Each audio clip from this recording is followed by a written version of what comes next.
নির্ধারিত হয়েছে, ক্ষমতার রাজনীতিতে জনগণের লাভ কোথায়, এই বিষয়ে আজ আমরা আলোচনা করব। প্রথমে সারোয়ার তুষার ভাই, আমি আপনার কাছে একটু আসতে চাই, জুলাই সনদ নিয়ে একটু প্রশ্ন করতে চাই। আপনাদের তো একটা সময় দাবি ছিল জুলাই সনদ, তারপরে বৃহস্পতিবার আপনারা 3 দাবিতে সংবাদ সম্মেলন করলেন, জুলাই সনদে সই করলেন না, আবার জুলাই সনদ ছাড়া নির্বাচন নয়, এমন একটা কথাও আপনারা আগে বলেছিলেন। এসব কিছু নির্বাচন পেছানোর কৌশল কিনা আপনাদের একটু জানতে চাই। আপনাকে ধন্যবাদ। এটা এই প্রশ্নটা একটা ক্লিশে প্রশ্ন হয়ে গেছে, কারণ এটা প্রচুর শোনা গেছে এই হলে নির্বাচন, কিছু একটা দাবি করলে এটা নির্বাচন পেছানোর ষড়যন্ত্র। কিন্তু এইভাবে জিনিসগুলোকে দেখা ঠিক না। প্রত্যেকটা দলের একটা রাজনৈতিক আন্ডারস্ট্যান্ডিং থাকে, রাজনৈতিক বোঝাপড়া থাকে, সেখান থেকে সে তার দাবি, কৌশল, নীতি সেসব ঠিক করে। জুলাই সনদের ব্যাপারে আমরা কনসিস্টেন্টলি, এমনকি এনসিপি গঠিত হওয়ার আগে থেকে, যখন জাতীয় নাগরিক কমিটি ছিল তখন থেকে আমরা, যখন কমিশনগুলো আলাদা আলাদাভাবে কাজ করছে তখন থেকে তাদের সাথে আমাদের সিরিয়াস এনগেজমেন্ট আছে।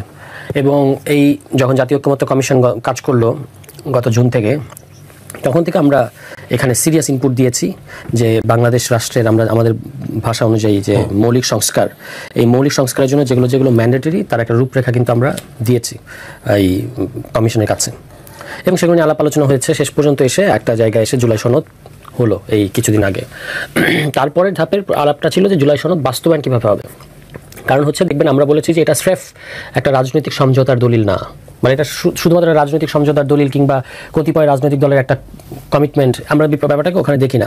আমরা এটাকে দেখি যে এটা বাংলাদেশের শাসনতান্ত্রিক পরিবর্তন কিংবা শাসনতান্ত্রিক গণতন্ত্রায়নের জন্য জরুরি একটা ডকুমেন্ট। সেইটা হতে হবে রাজনৈতিক সমঝোতার ভিত্তিতে অবশ্যই, কিন্তু এটা শুধুমাত্র রাজনৈতিক সমঝোতার দলিল না। ফলে এটার আইনি ভিত্তি তৈরি করতে হবে। আমরা কনসিস্টেন্টলি লাগাতারভাবে পুরো কমিশনের সময়ে এই একটা দিকেই জোর দিয়েছে যে জুলাই সনদের আইনি ভিত্তি দিতে হবে। আপনি জানেন ইতিমধ্যে এই ডকুমেন্টটা অনেক কম্প্রোমাইজ ডকুমেন্ট, মানে অনেক মূল বিষয় বড় রাজনৈতিক দলের বাধার কারণে হয় নাই বা সেটা বাদ পড়েছে, নোট অফ ডিসেন্টে গেছে। কিন্তু তবু আমরা বলেছিলাম মানে দেশের মানুষের স্বার্থে যে এটার বাস্তবায়ন পদ্ধতিটা লক করতে হবে, এ ব্যাপারে কোনো ফাঁক রাখা যাবে না। কিন্তু আমরা যেটা দেখতে পেলাম যে এই যে ধরেন গতকালকে যেটা আপনার সিগনেচার হলো, আপনি একটা জিনিস খেয়াল করেন, অগাস্টে জুলাই সনদ প্রণীত হয়ে গেছে ঐক্যমত্যের ভিত্তিতে। তাহলে স্বাক্ষর করা আর না করার মধ্যে পার্থক্য কি? যদি আপনি আইনি ভিত্তি না দেন, একটা জিনিসের পার্থক্য থাকতে পারে যদি আপনি আইনি ভিত্তি দেন। যদি আইনি ভিত্তি না দেন তাহলে কিন্তু যেহেতু এটা আগেই ঐক্যমত হয়ে গেছে তাহলে তো হয়ে গেছে, আমরা তো ঐক্যমতের অংশ, এখন শুধু সাইন করার ব্যাপার, সাইন করাটা একটা আনুষ্ঠানিক ব্যাপার। তো আমরা বলেছি এই সাইনটা আমরা করব যদি সেখানে এই বাস্তবায়ন পদ্ধতির কথাটা উল্লেখ থাকে। কিন্তু এবং বাস্তবায়ন পদ্ধতির উল্লেখ তো আমরা নতুন কোনো দাবি চাপাই দিই। বাস্তবায়ন পদ্ধতির কথাটা ওই কমিশনের আলোচনাতেই আপনার ঐক্যমত্য হয়েছে যে একটা জুলাই সনদ আদেশ দেওয়া হবে, তারপরে গণভোট হবে, তারপরে আগামী সংসদকে দ্বৈত ক্ষমতা দেওয়া হবে, অর্থাৎ তার কিছু সময়ের জন্য সংবিধানে পরিবর্তন করার এখতিয়ারও থাকবে। এই রোডম্যাপটা তো আলোচনা করে ঐক্যমত্যে এসেছে। তাহলে এটা কেন আপনি এখানে উল্লেখ থাকবেন? উল্লেখ না থাকাটা একটা বড় সন্দেহের কারণ। এবং আপনি দেখবেন যে আমাদের দাবির মুখে কমিশন থেকে বলা হলো যে এখনো টেক্সট সংশোধনের সময় নাই বা সুযোগ নাই। ওকে, ভালো কথা। এখন গতকালকে কি ঘটলো? গতকালকে যখন জুলাই যোদ্ধা নামে অনেকে, তার মধ্যে অনেক শহীদ পরিবারের সদস্যরাও আছেন, মানে শহীদদের পরিবারের সদস্যরাও আছেন, তারা গেলেন ওই দক্ষিণ প্লাজায় এবং গিয়ে যখন একটা বিক্ষোভ করলেন, তখন কমিশন তাৎক্ষণিকভাবে 5 নম্বর দফা অঙ্গীকার সংশোধন করে। তাই এটা আপনি কীভাবে সংশোধন করলেন? আমাদেরকে আগে বললেন যে সংশোধন, ফলে আমরা যে একটা পলিটিক্যাল অবস্থান নিয়েছিলাম এবং সেটা বলেছি যে এটা হচ্ছে আওয়ার ডিসেন্ট পলিটিক্যাল পজিশন, এটা না করলে আমরা যাব না। হ্যাঁ, এই যে সংশোধন করেছে কমিশন, এখন আপনাদের মানে একটা সময় তো আপনাদের বলেছিল যে সংশোধন যোগ্য না, মানে সংশোধন করা যাবে না, কিন্তু গতকালকে আমরা দেখেছি যে সেটা সংশোধন করেছেন। এখন আপনাদের কাছে মনে হচ্ছে কিনা যে সেখানে না গিয়ে ভুল করেছেন? না, আমাদের যেটা দাবি সেটা তো তারা সংশোধন করেন নাই। গেলে তো আমি বলার চেষ্টা করলাম যে না, গেলে কি ওই যে ওইরকম করে আমরা হাঙ্গামা করবো তারপরে সংশোধন করবো, এইভাবে তো কোনো রাজনৈতিক দল কাজ করে না। ফেয়ার ডিল হতে হবে। আমরা বলেছিলাম একটা সপ্তাহ অঙ্গীকারনামা আপনি 8 নম্বরে লেখেন যে আদেশ পরে দেন, আদেশটা পরে দেন, অসুবিধা নেই, কিন্তু আদেশ দেওয়া হবে, গণভোট করা হবে, গণভোটের মধ্যে দিয়ে পরের পার্লামেন্টকে ডাবল রোল দেওয়া হবে, দ্বৈত ক্ষমতা দেওয়া হবে। এই কথাটা উল্লেখ রাখলেই কিন্তু আমরা সাইন করতে পারতাম, কিন্তু সেটা তারা উল্লেখ রাখেন নাই, কারণ তারা এখানে সম্ভবত কোনো একটা ফাঁকি রাখতে চান। তো সেই কারণে এখন দেখা গেল যে ওখানে গিয়ে হাঙ্গামা করলে হয়তো সব ঠিকঠাক হতো, কিন্তু সেইভাবে তো কোনো রাজনৈতিক দল কাজ করতে পারে না। ফলে আমরা যাওয়ার মতো পরিস্থিতি তৈরি হয় না। আপনার কাছে আরো একবার আসবো। জনাব তারেক, আপনার কাছে একটু জানতে চাই যে জাতীয় নাগরিক পার্টির আহ্বায়ক জনাব নাহিদ ইসলাম বলেছেন যে ঐকমত্যের নামে কিছু দল জনগণের সাথে প্রতারণা করছে। তাহলে যে গতকালকে জুলাই সনদ স্বাক্ষর অনুষ্ঠানে 25টি দল গিয়েছেন, তারাও কি জাতির সাথে প্রতারণা অংশ নিলেন কিনা আপনার পর্যবেক্ষণকে বা মতামত জানতে চাই। এখানে 33টি দলের মধ্যে যদি এনসিপি বাদ থাকে তাহলে তাদের হিসেবে বাকি সবগুলো দলই প্রতারণা করেছে। তো এখন প্রশ্ন হলো, এতগুলো দল প্রতারণা করলো, নাকি এনসিপি নিজেই প্রতারণা করলো? আমরা ওইটাই বলছিলাম, এখনও আশা করি যে এনসিপি এখানে স্বাক্ষর করবে। আমাদের ভাই তারা, আমরা একসাথে আন্দোলন করেছি এবং এখানে জিত করার সুযোগ নাই।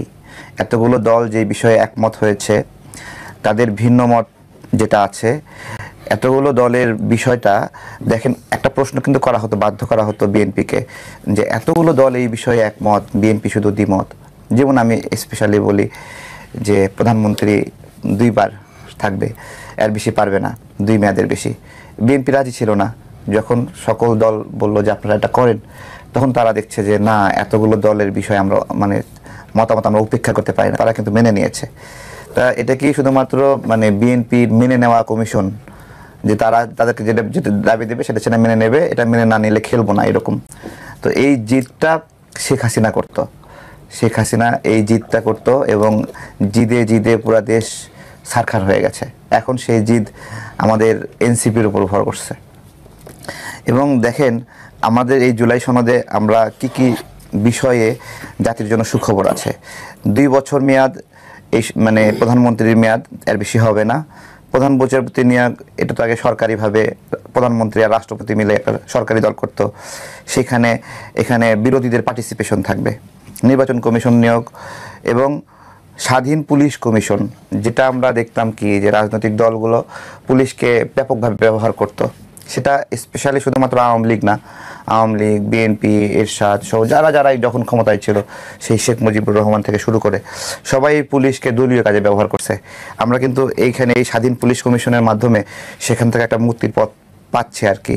তো এরকমভাবে জুলাই সনদের অনেক স্ট্রেংথ আছে, এগুলোর অংশীদার এনসিপি, জামাত, বিএনপি সবাই মিলেই কিছু কিছু নোট অফ ডিসেন্ট। আসলে কি নোট অফ ডিসেন্ট হলো, আপনার এই বিষয়টা আমি মানে আপনি দিলেন, আমরা এটাকে একবারে আপত্তি করছি না, কিন্তু এটার বাস্তবায়ন প্রক্রিয়া বা এটার সাথে একটা শর্ত জোড়াই দিচ্ছে, এটা এরকম করেন, এটা কিন্তু নোট অফ ডিসেন্ট।